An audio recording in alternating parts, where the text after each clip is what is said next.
Assalamualaikum warahmatullahi wabarakatuh.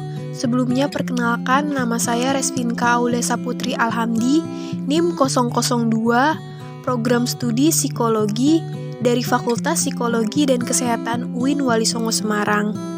Di sini saya akan menjelaskan materi terkait psikologi komunitas dan wajah komunitas dalam struktur kemasyarakatan. Dan subtema yang akan kita bahas terkait materi, yang pertama itu ada definisi psikologi komunitas, yang kedua ada struktur sosial, yang ketiga ada komponen komunitas. Sebagai suatu kajian yang dapat terus berkembang, psikologi komunitas tentunya memiliki suatu pengertian dan konsep yang akan terus mengalami perkembangan. Seiring juga dengan banyaknya penelitian yang dapat dilakukan, baik melalui sebuah fenomena dari berbagai aspek di dalam psikologi komunitas. Dalam psikologi komunitas, tentunya mengalami beberapa tantangan sebagai suatu upaya untuk dapat membangun komunitas berdasarkan kepercayaan, harapan, dan toleransi. Untuk lebih memahami dinamika apa itu sense of community. Sense of community atau kepekaan tentang komunitas merupakan persepsi keterlibatan dan didasari oleh saling komitmen yang menghubungkan individu-individu dalam kesatuan kolektif. Maka dari itu, fokus yang akan dikaji pada psikologi komunitas adalah hubungan individu dengan komunitas dan masyarakat melalui penelitian dan aktivitas kerjasama. Karena psikologi komunitas berusaha untuk dapat memahami dan meningkatkan kualitas hidup individu, komunitas, dan masyarakat. Lalu, bagaimana psikologi komunitas dapat terbentuk? Jadi, dasar terbentuknya psikologi komunitas diawali adanya usaha, kebebasan, dan adanya gerakan kesehatan mental komunitas. Didirikan pada 5 Mei 1965 pada konferensi psikologi klinis di Boston. Di dalam konferensi tersebut, psikologi klinis membicarakan pembaharuan pendekatan kesehatan mental yang lebih memberi tekanan pada prevensi daripada treatment dan menargetkan pada sistem sosial tempat individu berpartisipasi dalam usaha perubahan sosial. Tugas psikologi komunitas yaitu untuk dapat memahami dan meningkatkan kehidupan individu maupun komunitas. Harus membuat pengetahuan yang secara psikologis valid, tetapi harus membuat pengetahuan tersebut dapat berguna bagi kehidupan komunitas. Selain itu, ditunjukkan pula untuk membangun pengetahuan melalui perbuatan atau perspektif psikologi komunitas. Dalam hal ini, peran psikologi komunitas digambarkan sebagai partisipan konseptualizer, yaitu aktif dalam proses komunitas, berusaha memahami dan menjelaskannya. Berikut adalah pengertian psikologi komunitas menurut beberapa ahli.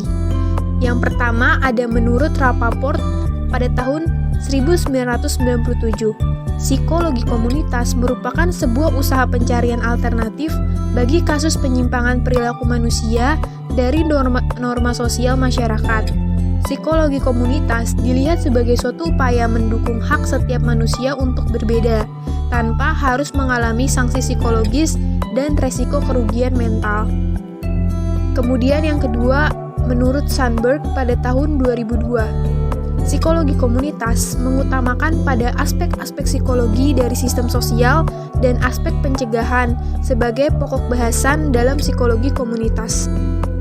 Kemudian yang terakhir, menurut Dalton pada tahun 2001, psikologi komunitas berfokus pada relasi antara individu dengan masyarakat melalui kolaborasi riset dan tindakan aksi mencoba memahami dan meningkatkan kualitas hidup individu, komunitas, dan masyarakat. Sehingga dapat disimpulkan bahwa psikologi komunitas merupakan suatu cabang psikologi yang mengaplikasikan prinsip-prinsip psikologi ke dalam program-program pelayanan dan pengembangan masyarakat, merancang suatu upaya untuk membangun kesejahteraan dan kebahagiaan manusia atau masyarakat melalui intervensi sosial berencana dan inovatif. Wajah komunitas dalam struktur kemasyarakatan. Wajah komunitas dalam struktur kemasyarakatan akan bergantung pada nilai-nilai lokal yang sudah dimiliki, akan tetapi bisa saja nilai tersebut dapat bertolak belakang dengan nilai global yang cenderung lebih praktis dan taktis untuk dilakukan dalam kehidupan keseharian. Sedangkan nilai lokal cenderung agak kaku sebab mengikuti tuntutan tradisi yang ada. Menurut Wenger pada tahun 2004, komunitas adalah sebuah kelompok sosial dari beberapa organisme yang berbagi dari beberapa lingkungan, umumnya memiliki ketertarikan dan habitat yang sama. Dalam komunitas manusia, individu-individu di dalamnya dapat memiliki maksud, kepercayaan, sumber daya, preferensi, kebutuhan, resiko, dan sejumlah kondisi lain yang serupa. Perbedaan yang terjadi antara individu akan membentuk struktur sosial, akan membagi individu dalam masyarakat ke dalam kelas-kelas atau golongan-golongan tertentu sesuai dengan peran dan status yang dimilikinya dan yang diharapkan oleh masyarakat. Dalam membahas struktur sosial, di dalam dua konsep penting yaitu status dan peran, menurut Ralph Linton pada tahun 1993, status didefinisikan sebagai suatu kumpulan baik dan kewajiban, sedangkan peran adalah dinamika dari status tersebut. Struktur dalam sosiologi diartikan sebagai sesuatu yang terdiri atas bagian yang saling tergantung dan membentuk suatu pola tertentu. Pola-pola tersebut terdiri atas pola perilaku individu atau kelompok, institusi, maupun masyarakat. Selanjutnya yang kedua ada struktur sosial. Secara garis besar, struktur sosial dalam masyarakat dibedakan menjadi dua macam, yaitu diferensiasi sosial dan struktur sosial. Yang pertama ada diferensiasi sosial, yaitu pembedaan masyarakat ke dalam kelompok-kelompok tertentu secara horizontal atau tidak bertingkat. Pembedaan masyarakat tersebut didasarkan pada perbedaan ras, etnis atau suku bangsa, klien, agama, pekerjaan, dan jenis kelamin. Semua umur tersebut pada dasarnya memiliki derajat atau tingkat yang sama. Yang kedua ada stratifikasi sosial. Suatu masyarakat tertentu memiliki kriteria dan ukuran penghargaan tertentu terhadap hal-hal yang terdapat dalam masyarakat yang bersangkutan. Ukuran penghargaan yang lebih tinggi terhadap suatu hal akan menempatkan hal tersebut pada kedudukan yang lebih tinggi daripada hal-hal lain.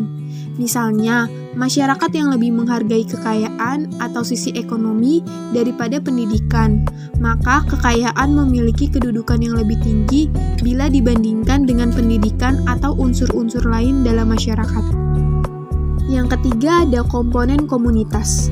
Menurut Crow dan Alan, komunitas dapat terbagi menjadi dua komponen, yaitu yang pertama berdasarkan lokasi atau tempat wilayah atau tempat sebuah komunitas dapat dilihat sebagai tempat di mana sekumpulan orang mempunyai sesuatu yang sama secara geografis.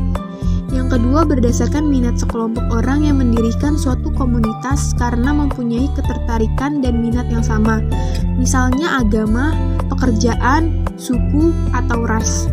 Kekuatan pengikat suatu komunitas terutama adalah kepentingan bersama dalam memenuhi kebutuhan kehidupan sosialnya yang biasanya didasarkan atas kesamaan latar belakang, budaya, ideologi, sosial ekonomi. Di samping itu, secara fisik, suatu komunitas biasanya diikat oleh batas lokasi atau wilayah geografis. Masing-masing komunitas karenanya akan memiliki cara dan mekanisme yang berbeda dalam menanggapi dan menyikapi keterbatasan yang dihadapinya serta mengembangkan kemampuan kelompoknya. Sekian penjelasan dari saya, kurang lebihnya mohon maaf. Jika teman-teman ada yang ingin bertanya, langsung saja tanyakan melalui WhatsApp group. Terima kasih. Wassalamualaikum warahmatullahi wabarakatuh.